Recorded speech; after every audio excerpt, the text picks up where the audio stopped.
ولا یبدین زینتہن الا ما ظہر منہا. اب عورتوں کے پردے کا حکم شروع ہو رہا ہے. پارہ نمبر 18 ہے، سورہ نور ہے اور آیت نمبر 31 ہے. فرمایا کہ عورتیں اپنی زینت کو ظاہر نہ کریں. آگے چل کے یہ بیان ہوگا کہ کس کس کے سامنے ظاہر ہو سکتی ہے عورت. ابھی ادھر ایک مطلقاً بات کر دی کہ عورتیں اپنی زینت کو ظاہر نہ کریں. زینت کا مطلب کیا ہے؟ اپنے لباس کو ظاہر نہ کریں.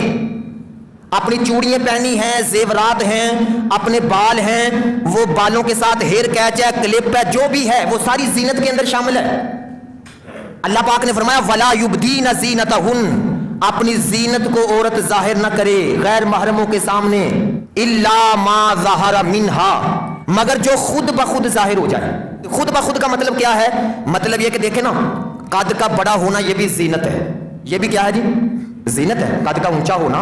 اب عورت اگر برقع پہن کے بھی نکلے گی تو قد کو تو نہیں نہ چھپا سکتی. کیسے اپنے قد کو چھپائے گی؟ اب اس کی اجازت دے دی، اب برقعے کو کیسے چھپائے گی؟ اس کی اجازت دے دی. الا ما ظہر منہا، فرمایا جو خود بخود ظاہر ہو جائے اس کی خیر ہے، لیکن باقی جو چھپایا جا سکتا ہے اس کو چھپانا عورت کے اوپر ضروری قرار دے دیا گیا. اور پھر یہاں سے کئی بندوں نے نا چہرے کے پردے کو نکالا ہے. انہوں نے صرف اپنے قیاس اور ذہنوں کی بنیاد پر کہہ دیا جی چہرے کا پردہ نہیں. آپ دیکھیں جی چہرہ زینت میں شامل ہے کہ نہیں ہے جی؟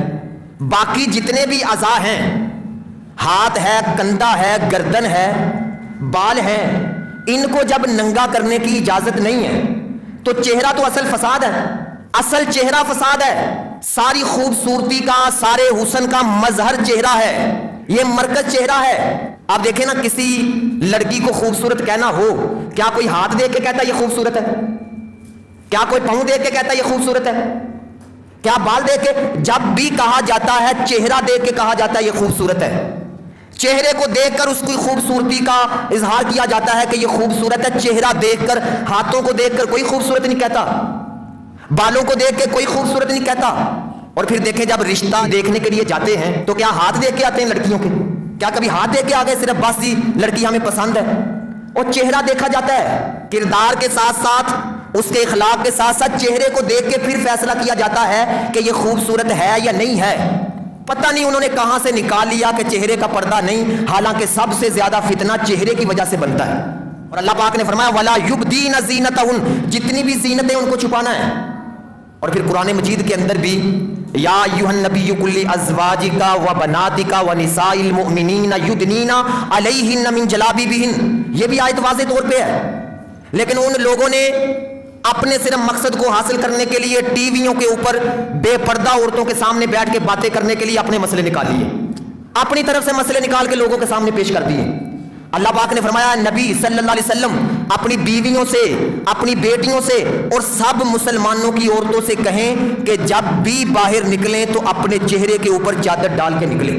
اور پھر بخاری شریف کے اندر روایت ہے، نبی کریم صلی اللہ علیہ وسلم نے فرمایا عورت حالت احرام میں نہ نقاب کرے اور نہ دستانے پہنے. کس میں جی؟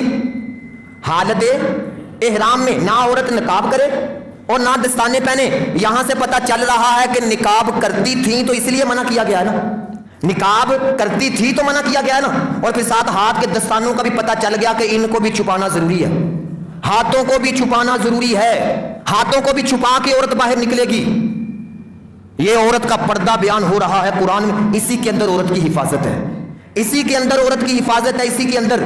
اللہ پاک نے فرمایا وَلَا يُبْدِينَ زِينَتَهُنَّ إِلَّا مَا ظَهَرَ مِنْهَا، اپنی زینت کو ظاہر نہ کرے مگر جو خود بخود ظاہر ہو جائے. اس کی میں نے تشریح کر دی کہ قد ہے، برقع ہے، جوتا پہنا ہوا ہے، یہ خود بخود ظاہر ہو رہے ہیں، ان کے بارے میں کوئی حرج نہیں. باقی جس چیز کو چھپایا جا سکتا ہے اس کو چھپانا عورت کے لیے ضروری ہے.